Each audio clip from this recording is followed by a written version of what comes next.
So, what are GMOs? You hear that we need the technology to feed the planet. You hear about golden rice. You hear about drought tolerance. You hear about salt tolerance. You hear about all kinds of things and the future crops.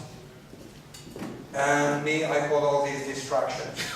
Because the reality today is that GMOs, 90% of all engineered plants on the planet today are engineered to resist a herbicide, Roundup.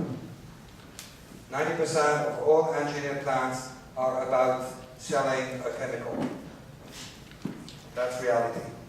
So we have Roundup Ready crops, Roundup Ready corn, Roundup Ready soybean, canola, sugar beet, cotton, wheat, potatoes, all kinds of things. Every major crop have been engineered to tolerate the herbicide Roundup.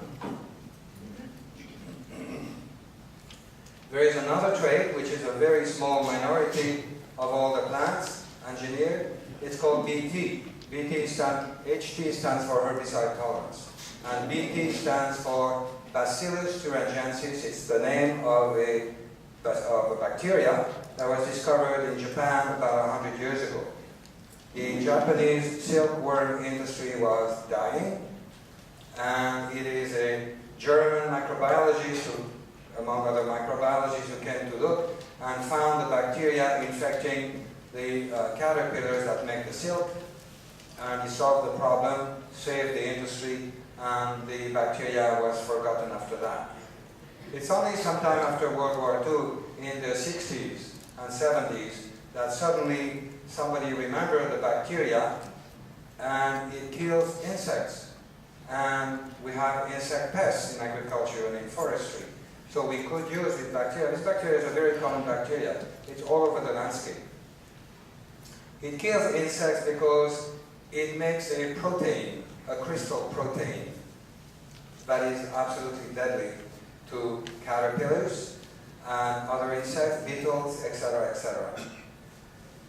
So when you know that it is a protein that is actually toxic, and a genetic engineer knowing that, so this product, this bacteria was used to basically make biological control organic pesticide because it's a natural bacteria.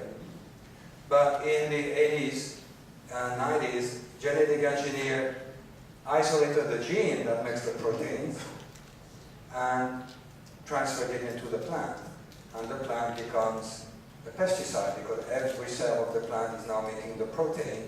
And so when the insect comes to feed on the plant, they die. That's BT. So HT, almost all of the plants are HT, and then there's about 10 to 15% also that have the BT trait. And that's what GMOs are today. It's not about feeding the world, it's not about golden rice. Don't get distracted.